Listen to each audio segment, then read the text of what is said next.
A radio intercept, cracked and incomplete, captures a whispered panic. They hear us. Every move, every creak of the hull. The grainy photo shows a German U-boat surfaced under moonlight, its crew unaware that Allied sonar operators are tracking the faintest echoes of its passage through the icy Atlantic. How could the silent hunters of the deep suddenly become so exposed? What secret technology turned the tides beneath the waves? And why was the Kriegsmarine caught so unprepared? In the eye-shadowed halls of Allied naval intelligence, a breakthrough was brewing. By early 1943, British and American engineers had refined sonar arrays capable of detecting submarine noises previously thought too faint to register. These devices, known as ASDEC to the British and later improved with American innovation, weren't just listening for propeller noise anymore. They were sensitive enough to pick up the subtle, mechanical vibrations of a U-boat's internal machinery. A blueprint, yellowed with "load." Age reveals the intricate design of these hydrophones, each calibrated to a narrow frequency band. But what drove this technological leap? The desperate need to stem the tide of losses inflicted by wolf packs in the Atlantic. Could the enemy's own design flaws be turned against them? The German U-boats, epitomes of stealth, operated with precision-engineered diesel engines and electric motors designed for silent running. Type 7 and 9 submarines, armed with 53.3-centimeter torpedo tubes and capable of speeds over 17 knots surfaced, relied heavily on acoustic discretion. Yet archival photos of engine rooms show a labyrinth of noisy machinery, pistons, pumps, and gearboxes, each a potential giveaway to the increasingly sensitive Allied sonar. According to memoirs of Kriegsmarine engineers, there was skepticism about Allied sonar capabilities. The belief persisted that their silent running mode could evade detection. But was this confidence misplaced? How did the Allies manage to hear what was supposed to be unheard? On the night of March 15, 1943, the escort carrier USS Bogue deployed its hunter-killer group against a wolf pack operating near the Azores. The squadron commander's report documents an unprecedented success. Sonar operators traced the faintest vibrations of a U-boat's keel as it crept beneath the waves. Instead of the expected brief contact, the sonar ping revealed a persistent rhythmic pattern. The submarine's every creak and groan laid bare. The photo of the sonar screen from that night shows a dense cluster of echoes, an acoustic fingerprint impossible to ignore. How did this first victory change Allied tactics? And why was the Kriegsmarine unable to adapt before the damage was done? The German response was swift, yet flawed. Orders circulated to reduce speed during submerged operations and to modify engine mounts to dampen noise. New instructions emphasized silent running and avoiding mechanical operations that produced detectable vibrations. Yet, intercepted communications reveal confusion and disbelief among commanders, as many doubted sonar's reach. Attempts to retrofit submarines with quieter propellers and vibration isolators were limited by wartime resource constraints. A faded photograph of a hastily assembled workshop shows engineers surrounded by tools and parts, racing against time. Why did these countermeasures fail to restore the U-boat's invisibility? Was it a technological gap or a failure of command? By late 1943, the Allies had turned sonar detection into a strategic advantage. Coordinated attacks, guided by sonar operators who could hear the U-boat's every movement, decimated wolf packs once considered untouchable. Operational maps from the Admiralty detail the shrinking zones of German submarine activity, with clusters of sinkings near convoy routes. The Kriegsmarine faced a crisis of survival. Resources were diverted to develop snorkels and new hull designs aimed at stealth. Yet even these innovations could not fully mask the acoustic signature. According to archival protocols, some commanders considered surrendering their boats to avoid near-certain destruction. How deep did the technological abyss between hunter and hunted run? And what was the true cost of being heard? Each episode is a document I pull from the dust of the archives. Share your own stories. Many of you have relatives who lived through that time, and your words help connect personal memory with archival evidence. Stay curious. Subscribe so you don't miss the next episode tomorrow. Beneath the surface, the Atlantic was no longer a silent expanse, but a theater of whispered betrayals. Sonar operators aboard Allied destroyers reported an eerie clarity, the subtle creak of hull plates flexing under pressure, the rhythmic thump of diesel pistons transitioning to electric motors, even the faint hiss of compressed air used to adjust ballast tanks. A grainy photo from a sonar room captures the intense focus of technicians, their eyes fixed on oscilloscopes tracing these ghostly signatures. How was it possible that every mechanical heartbeat of a U-boat became a broadcast to the enemy? What hidden acoustic fingerprints did the Allies exploit that the Germans failed to mask? In the shadowy war rooms of the Kriegsmarine, reports filtered in, describing increasing losses attributed not just to radar or air patrols, but to an unseen menace beneath the waves. According to intercepted intelligence summaries, U-boat commanders expressed growing frustration. Their vessels, once the silent specters of the deep, were now betraying their presence with every move. A weather-beaten map, annotated with red crosses marking lost submarines, reveals a tightening noose stretching from the North Atlantic to the Bay of Biscay. Why had German naval strategy underestimated the acoustic revolution? Were there internal divisions between engineers and tacticians that blinded them to the threat? The technical limitations of German submarines became painfully apparent. Despite the engineering marvels of the Type 21, which promised quieter electric propulsion and streamlined hulls, existing fleets remained vulnerable. Archival photographs reveal crews painstakingly applying sound-absorbing coatings, while handwritten logs detail experiments with rubber anechoic tiles, primitive by modern standards but revolutionary then. Yet, these measures were reactive, piecemeal, and often too late. According to memoirs, many U-boat captains reported that even with silent running engaged, the sonar operator's ears seemed to penetrate the ocean's murmur with uncanny precision. How deep was the technological chasm, and why did these stopgap fixes fail to restore the veil of invisibility? The psychological toll on German submariners was profound. Intercepted radio traffic from May 1943 conveys a palpable dread. Conversations laced with disbelief that their underwater sanctuaries were now transparent to the enemy. A faded photograph of a cramped U-boat control room shows exhausted faces illuminated only by dim instrument lights, shadows casting doubt on their confidence. Allied sonar advances had turned every dive into a gamble, every maneuver a potential death sentence. Commanders began to question the very design philosophies that had once made their fleet formidable. How did this erosion of stealth affect morale and operational effectiveness?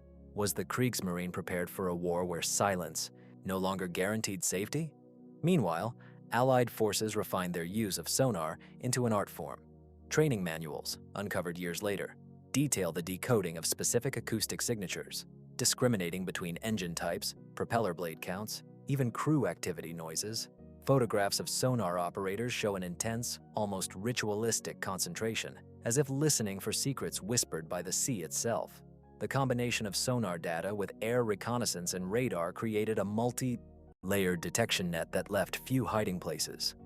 Yet, one must ask, how did this acoustic intelligence reshape the broader strategic battle in the Atlantic?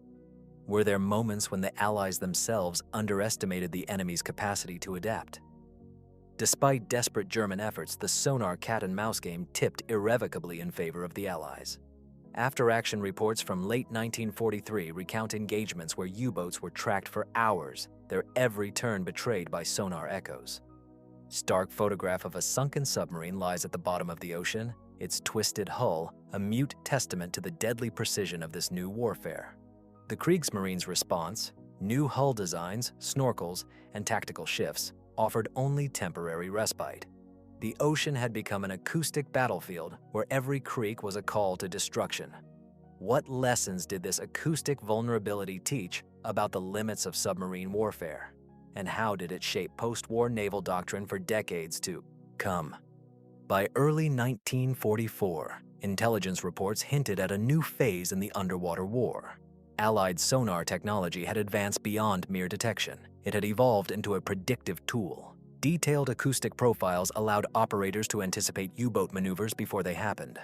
A classified document, stamped top secret and bearing the insignia of the U.S. Navy, outlined procedures for interpreting subtle variations in engine noise to determine whether a submarine was accelerating, decelerating, or preparing to surface. In a dimly lit sonar room aboard an escort destroyer, an operator's hands trembled slightly as he decoded these signals, turning sound waves into tactical advantage.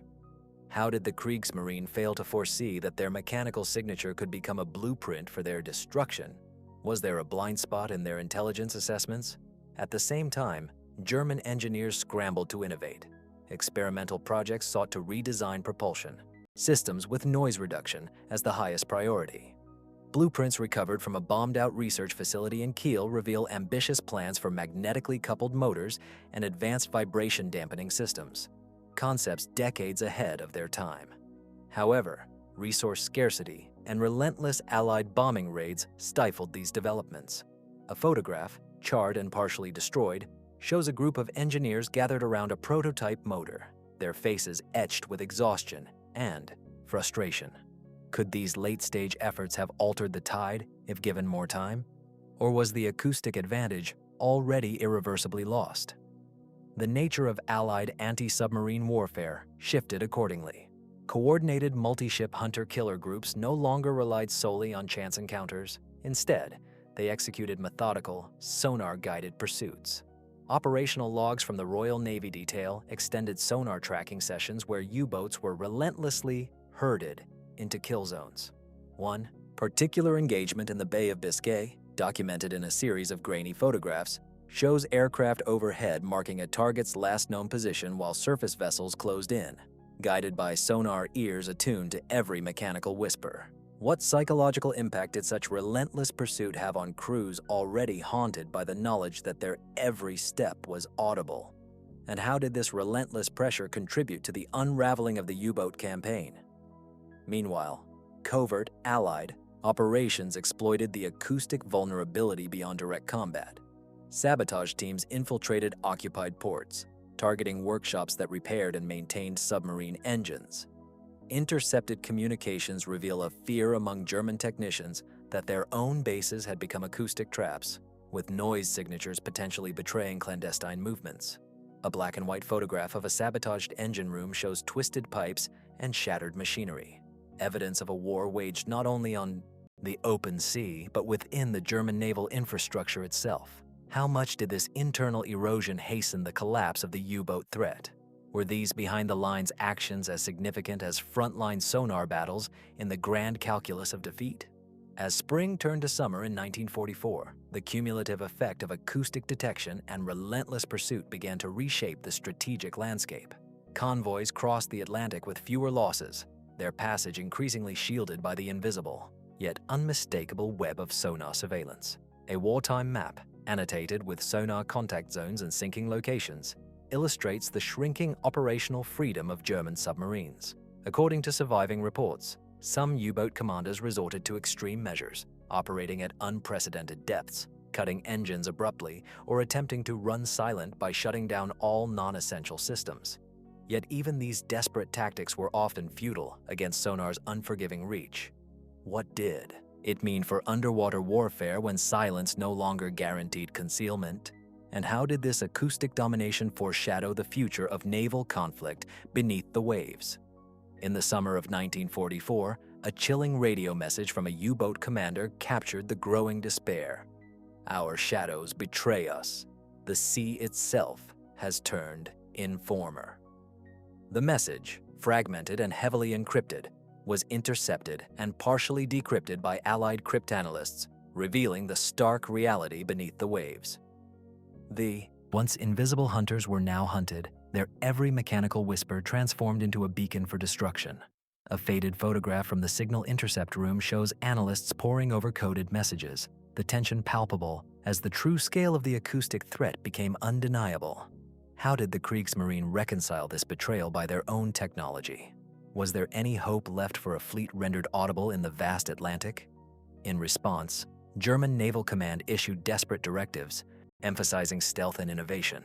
New orders mandated strict operational silence, enforced by penalties for unnecessary noise. A rare photograph captures a briefing where officers pore over a sonar map, attempting to identify dead zones where sonar coverage was weakest. Yet despite these efforts, intercepted communications reveal a growing sense of futility. The U-boat crews, trained for aggression and surprise, found themselves shackled by silence and caution. According to surviving logs, some commanders resorted to nocturnal surface runs in shallow waters to evade sonar but risked exposure to air patrols. Why did these tactical adaptations fail to stem the tide? Was the acoustic advantage simply too profound to overcome through maneuver alone?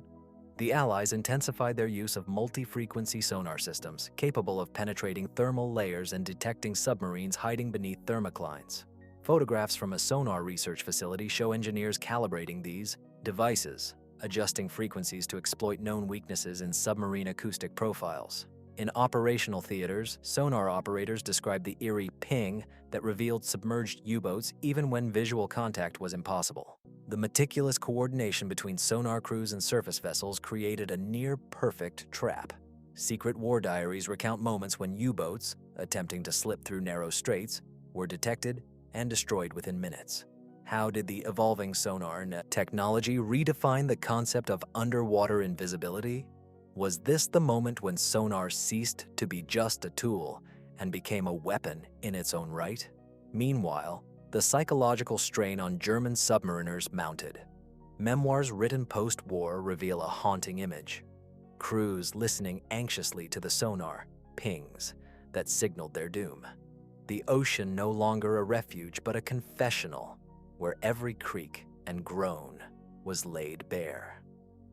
A haunting photograph of a U-boat crew gathered silently in the control room, faces illuminated only by dim red light, reflects the weight of this new reality. Commanders grappled with the crushing knowledge that their most trusted vessels were betraying them with every mechanical sigh. How did this pervasive sense of vulnerability alter the culture and effectiveness of the Kriegsmarine's submarine force? Could courage alone counter the acoustic shadow stalking them? As autumn approached, the Kriegsmarine's struggle became a desperate gamble. Experimental, acoustic cloaking devices were tested, but none matched the Allies' sophisticated sonar arrays. Engineering reports described the challenges of damping vibrations without compromising speed or power, a trade-off that often rendered submarines sluggish and vulnerable. Photographs of testbeds show prototypes encased in rubberized hull segments, yet operational feedback was grim. According to intercepted intelligence, some commanders began to question the feasibility of continuing the campaign under such relentless acoustic scrutiny. What would have happened if these technologies had matured sooner? Was the war beneath the waves lost not to firepower, but to sound itself? In the final months of 1944, the Atlantic became a graveyard of echoes. Allied sonar arrays, now networked across vast convoy routes, created an almost impenetrable acoustic web. Detailed after-action reports describe relentless sonar tracking, where operators could distinguish individual U-boat movements. Engine, starts, course corrections, even crew activity within the pressure hull. A stark photograph of a sonar console displays a sea of blips, each representing a submarine's mechanical whisper turned into a target.